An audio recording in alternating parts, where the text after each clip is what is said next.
దగ్గర హైదరాబాద్లో ఒక టాప్ ఇండస్ట్రీ ఒక ఎంటర్ప్రెన్యూర్కి నోటీసులు పంపించి ఈడీ నోటీసులు వచ్చినాయి.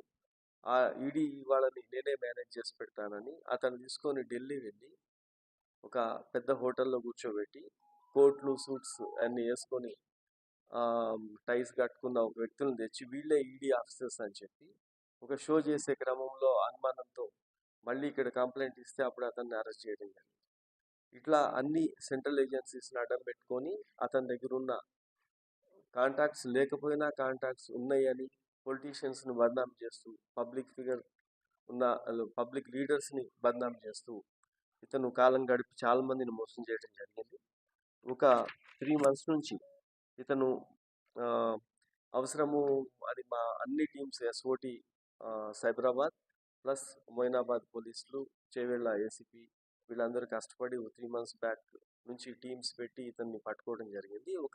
ఇతని ఆధీనంలో ఇప్పుడు ఒక బెంచ్ కార్ ఒకటి స్వాధీనం చేసుకోవడం జరిగింది. ఆ 307 కేసులో వాడినందుకు ఇతని దగ్గర కొన్ని మిగతా అన్ని కూడా అతను ఇంకా మిగతా విషయాలు అతను వేరే స్టేట్స్లో ఇతని ఇన్వాల్వ్మెంట్ ఇతను పోలీస్ కస్టడీ తీసుకొని విచారణ చేసి మొత్తం కూడా పబ్లిక్లో పెట్టడం జరుగుతూ ఉంటుంది. ఇతని మీద ఇన్ని కేసులు ఉన్నాయి. ఇప్పుడు ఇతని మీద మన మొయినాబాద్ పోలీస్ స్టేషన్లో రౌడీ షీట్ కూడా ఓపెన్ చేయడం జరుగుతుంది. పోలీస్ని మీద అన్నిటి మీద కంప్లైంట్స్ చేయటము. ఇతన్ని ఫస్ట్ పట్టుకుంటే మిగతా వాళ్ళందరినీ ఈజీ అన్నట్టు.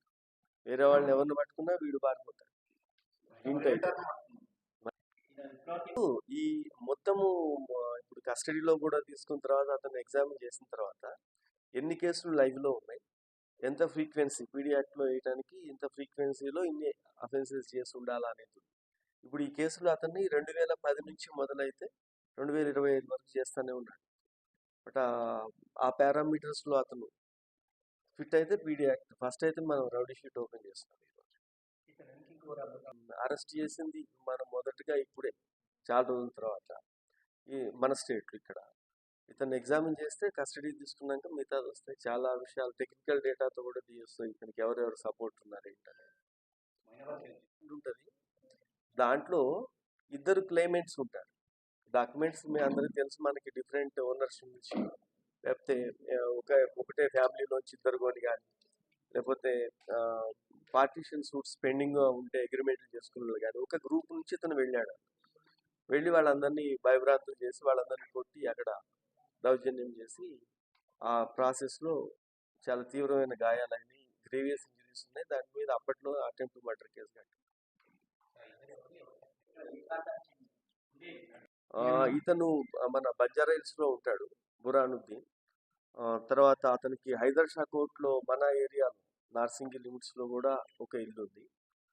ఒక ఫ్లాట్ ఇతనికి సంబంధించిన దాంట్లోనే మనకి లాస్ట్ ఒక couple of months back Nigerians ఒక కొకైన్ పట్టుకోవడం జరిగింది, గ్యాంగ్ను పట్టుకున్నాం. ఆ ఫ్లాట్ కూడా ఇతంది. ఆ తర్వాత మన సుల్తాన్ పల్లి ఉంది మన శంషాబాద్ హిల్స్లో, అక్కడ కూడా ఒక ఫామ్ హౌస్ ఉంటుంది. ఈ 3 ప్లేస్లు ఉంటాయి. ఢిల్లీలో ఎక్కువ ఉంటుంటాడు ఇతను ఈ పైరువీలు చేస్తామని చెప్పుకుంటూ. ఈ రాత్రి కూడా ఇతను 3 నెలల నుంచి మన నుంచి ఎస్కేప్ అవుతూ ఆ ఫ్లాట్లో అప్పుడు కేసు అయిన తర్వాత అది ఖాళీగా ఉంటుంది. బయట నుంచి లాక్ చేసి పెట్టేసి ఉంచి ఇతను లేడు ఇక్కడ ఢిల్లీలోనే వేరే స్టేట్లోనే ఉంటున్నాడనే భ్రమలు కల్పించుకుంటూ వచ్చి ఆ ఫ్లాట్లో ఎవరు లేని దగ్గర బాత్రూంలో ఉంటే పట్టుకొని వచ్చాడు. ఇది సిటీనే. ఈరోజు మొయినాబాద్ పోలీసులు ఒక నటోరియస్ క్రిమినల్ అతను అరెస్ట్ చేయడం జరిగింది. Syed Burhanuddin alias Burhan, OP Singh alias OP Sharma. ఈ 3 పేర్లలో ఇక్కడ ఇండియాలో అన్ని స్టేట్స్లో డిఫరెంట్ నేమ్స్తో తిరిగి ఫ్రాడ్ చేస్తుంటాడు. ఇతను 2023 సంవత్సరంలో ఒక 6 ఎకరాల భూమి పంచాయతీలో మొయినాబాద్ లిమిట్స్లో ఇంకొక 8 మందితో కలిసి ఒక భూమిని కబ్జా తీసుకోవడానికి ప్రయత్నించి అడ్డం వచ్చిన వాళ్ళని హత్య చేయడానికి ప్రయత్నించిన కేసులో ఇతను నిందితుడుగా ఉన్నాడు. ఇతను పోలీస్ మీద మన కోర్టులో కేసు వేసి నాట్ టు అరెస్ట్ అని చెప్పి తీసుకొని స్టే తీసుకురావటం, దాని తర్వాత పోలీస్ దాన్ని పర్ష్యూ చేసి ఆ స్టే వెకేట్ చేసిన తర్వాత నిన్న ఇతన్ని అదుపులో తీసుకొని అరెస్ట్ చేయడం జరిగింది. ఇతను ఇప్పటి వరకు హైదరాబాద్ సిటీలో 4 క్రిమినల్ కేసులు, తర్వాత సైబరాబాద్లో 8 కేసుల్లో నిందితుడిగా ఉన్నాడు. ఈ మొత్తము 12 కేసుల్లో కొన్ని ఫైనలైజ్ అయినాయి, కొన్ని కోర్టులలో పెండింగ్ ఉన్న పరిస్థితి ఉంది. ఇతను ఎంఓ ఏంటంటే ఈ చీటింగ్లో ఇతను దిట్ట కాబట్టి చాలామంది ఫేమస్ లీడర్స్తో, సెలబ్రిటీస్తో ఫొటోస్ తీసుకొని జనరల్ అకేషన్స్లో అందరికీ కూడా వాళ్ళందరూ నాకు చాలా దగ్గర అనే ఉద్దేశాన్ని క్రియేట్ చేసి పెద్ద పెద్ద ఇష్యూస్లో, అంటే సిబిఐ కానీ, ఈడీ కానీ, ఏసీబీ కానీ, ఇటువంటి ఏదైనా మేజర్లీ సెంట్రల్ ఏజెన్సీస్ని లో ఏదైతే కేసెస్ పెండింగ్ ఉంటాయో వాళ్ళకి నేను చేయించి పెడతాను అని చెప్పి, కాంట్రాక్ట్లు ఇప్పిస్తానని చెప్పి మోసం చేయడం జరుగుతూ ఉంది. ఇతను ఒకసారి జార్ఖండ్